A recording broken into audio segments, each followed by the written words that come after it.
Hey folks, welcome back to the broadcast. In case you're just tuning in, you missed a great game here at Forbes Field in Pittsburgh.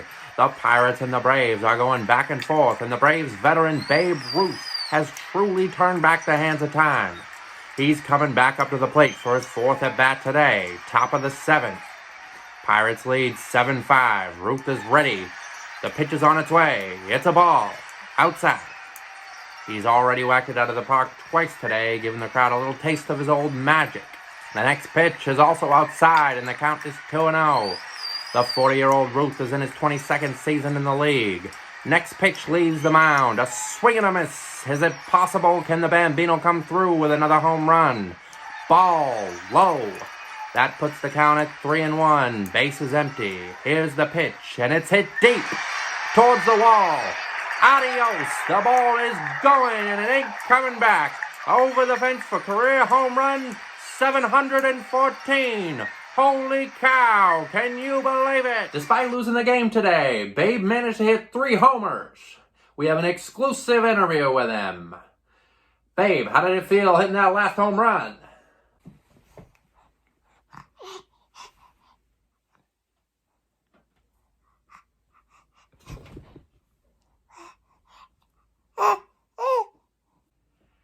Just so we can cover all of our bases here, why don't you tell me a little bit more about your career?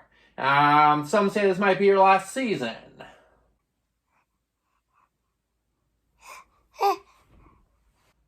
Well, you're really throwing me a curveball here. I guess we'll have to check in with somebody down in the stands and somebody who saw that home run in person. Let's head on down to the dame who was at the game. The home run was amazing. It was perfect. As soon as Babe Ruth got up to bat, we knew it was going out of the park. Everything has been so different after the All-Star game in '33. People were forgetting about baseball. They were letting it just fade into the back of their mind with, the depression in the economy going on and all. Just people would say that they had more important things to worry about than baseball, but we all know that the truth was they just couldn't afford tickets anymore, even when the league drops it down to 55 cents a piece. Thankfully, I've been able to go to games because they'll do events like Women Get In for Free Night or Buy a Ticket, Get Free Groceries. They even started doing night games, which has been perfect because my husband and I will go, considering he has to work during the day. It's all been so much better after the All-Star game. Baseball fans across America have come back together and we have all started sharing the love of the game again. That's why I'm so glad we were here to watch Babe Ruth hit 3 home runs in what could be his final season. Thank you very much.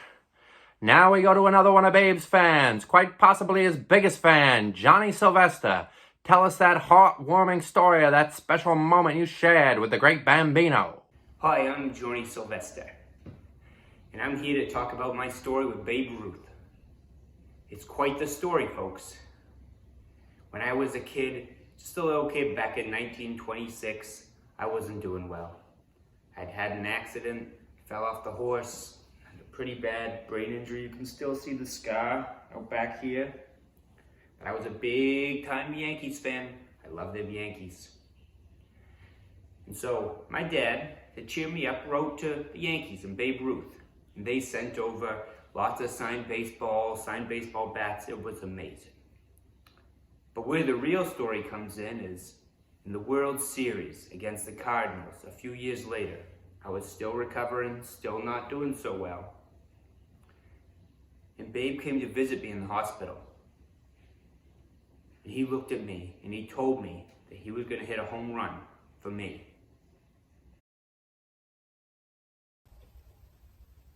I'm really sick. Could you help me and knock a ball out of the park? You listened to that World Series game in Chicago over the radio this afternoon. Will you do that for me? And I'll sock a home run into the center field bleachers for you. Then, game 1 comes. Couldn't get a home run. Game 2, got a hit, not a home run. Game 3, wasn't a good game for the Babe, the Bambino. He didn't get it. I was getting discouraged. But in game 4, he points and looks and hits it for me.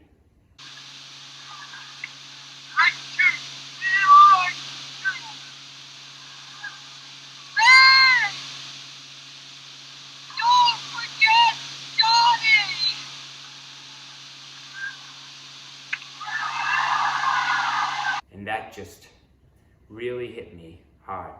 And I was able to recover. Babe Ruth and me have been friends ever since. That's a sure swell story, son. Well, it's a good thing Jackie Mitchell wasn't on the mound that day. We head to her next to hear about what it was like to play against the Sultan of SWAT. Howdy, y'all. I'm Jackie Mitchell.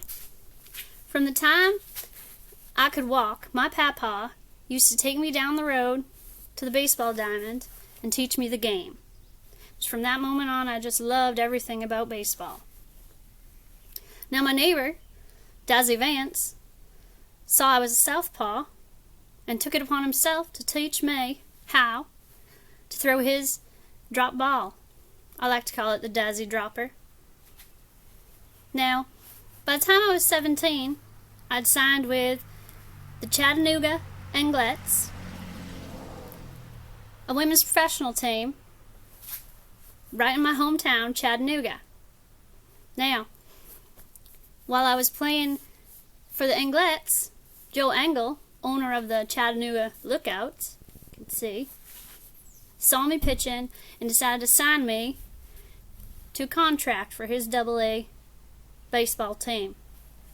Now, April 2nd, 1931 was the day that I met the Babe.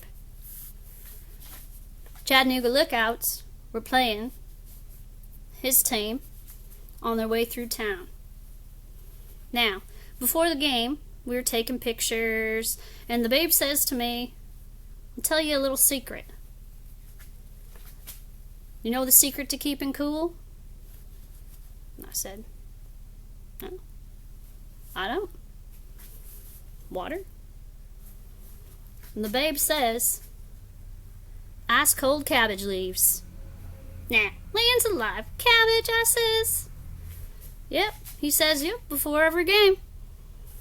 Tosses a couple of those leaves up under his cap. Keeps himself cool while under pressure. I said, wow, thanks, Babe. Now let's play ball. Now, in the first inning, old Clyde gave up double and a single. Next up at bat was the Babe. So imagine my surprise when Coach hollers, Mitchell, get your glove, get on the mound. But, like my papa always said, if y'all gonna get a little wet, y'all might as well get all wet. So, as I walked to the mound, put on my hat, grabbed a handful of sunflower seeds to throw in my mouth, to calm my nerves. As I walked to the mound, you could hardly see a thing for all the flashbulbs popping. Except for Babe and his bat. Now, my first pitch was a ball, jitters, first time and all, facing the grate.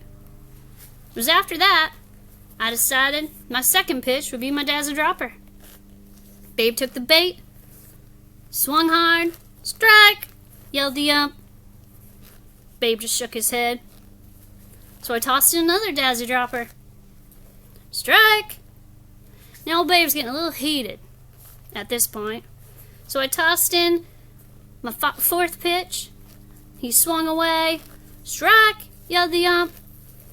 Now the Babe tossed his bat, started giving the umpire a major chewing. His teammates had to come out and get him off the field.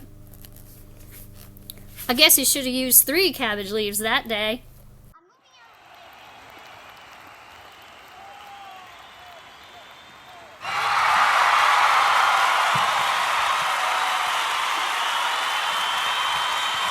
Thanks, Jackie. She's quite a classy doll. Our guests today have painted a good picture of Babe Ruth on the field, but what the people want to know is a little more about the man off the field. It's been all over the papers, see, and we got an exclusive interview with negotiating kingpin, boss, big cheese, butter, and egg man, Lucky Luciano. Hey, Lucky.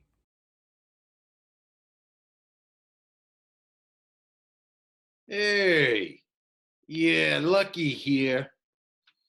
Yeah, I like the Babe. I like him a lot.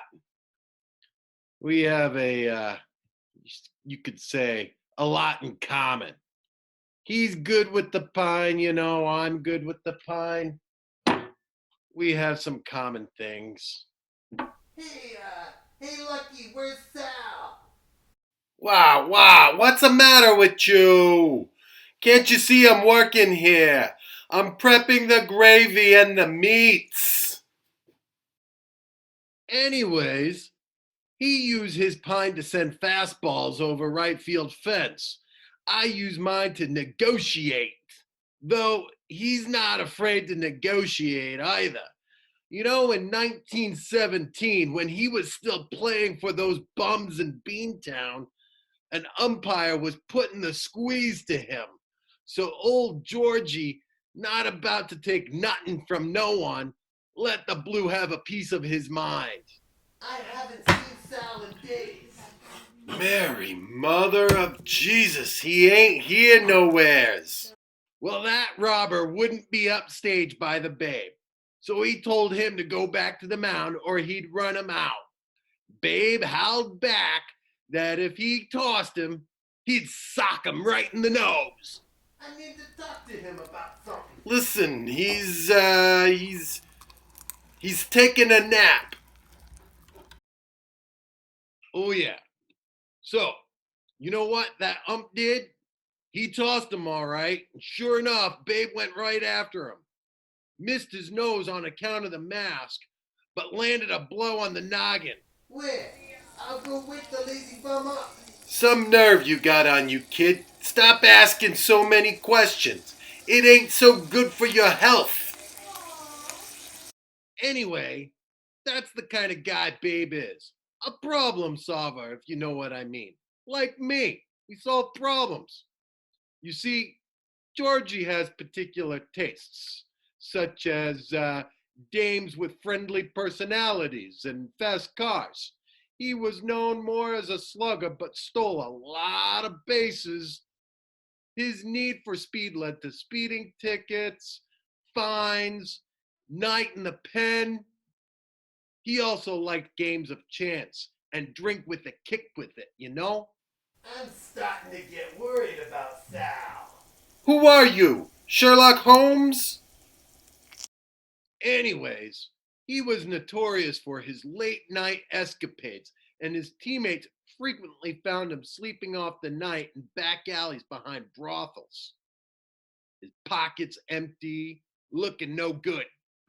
He once gambled away the bulk of a season's pay in just a few weeks. For him, the party never ended.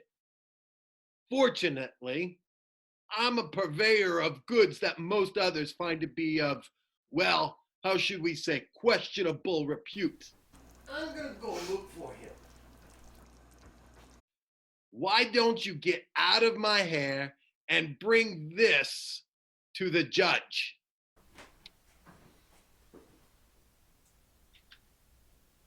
Ugh!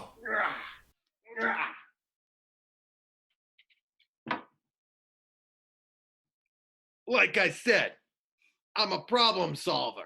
Thanks, Lucky. Now that I seem to have worked up quite an appetite, I think it's time to call it quits. Thanks to all of today's guests during the post-game show. Make sure you tune in tomorrow as the Braves take on the Reds in Cincinnati. Sayonara. Signing off.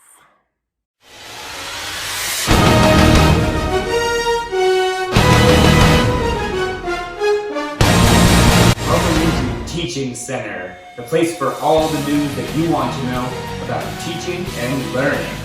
So today we have a very exciting matchup. We have the championship round of the History Makers Bracket. We go now to some experts who are going to make their picks in the field. All right, welcome to this week's History Maker Madness. It is our final matchup of the tournament. We have Martin Luther King Jr. facing off against Abraham Lincoln.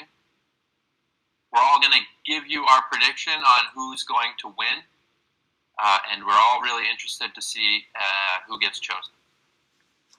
So, I think it's interesting that both of these famous historical figures were each sadly assassinated, but one of them has to win today, and I think the throne is going to go to the king. What do you think, Uncle Chocolate? Well, thank you, Knock Nate, for that analysis. As you said, we're in the championship round now, and we got some real heavyweights here with MLK Jr. and Abe Lincoln. I think a lot of what Martin Luther King Jr. had done, the amazing civil rights work, was all, the groundwork was laid by Abe Lincoln. If Abe Lincoln had not come before, if he had not stepped out there and really turned the nation around during this time, we would be decades behind. So I'm giving the edge to Abe Lincoln, and he is my pick for the championship round. Sammy? Yes, so I can agree with some of your points about Abe Lincoln. But like you said, he had to start off the movement, but he couldn't do enough. He didn't do enough for the people, for the African American people. So it took people like Martin Luther King Jr., activists of his time, to push the movement forward to bring more equality for all people.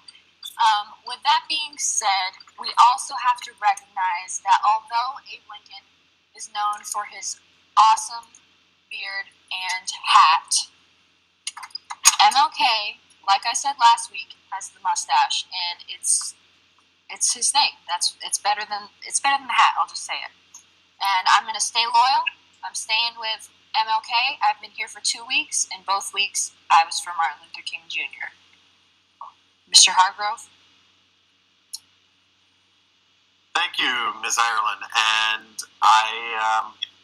this is a much anticipated matchup. And one thing that I find fascinating about this matchup is that we have Abraham Lincoln, who was willing to sacrifice hundreds of thousands of American lives for the cause of ending slavery and equality, versus Martin Luther King Jr., who was about pacifism and civil disobedience and nonviolence.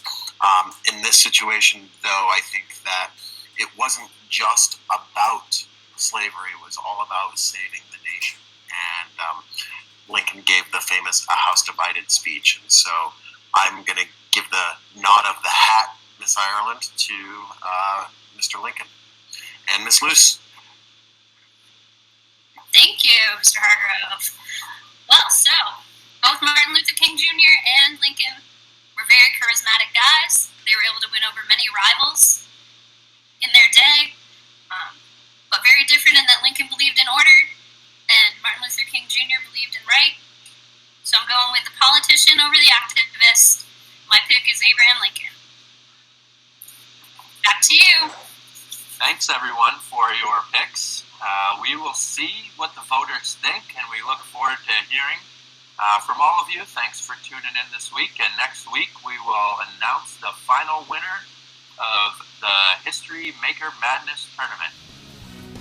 Thank you. Thank you for tuning in to another classic edition of Teaching Center, giving you all the knowledge and learning you'll need.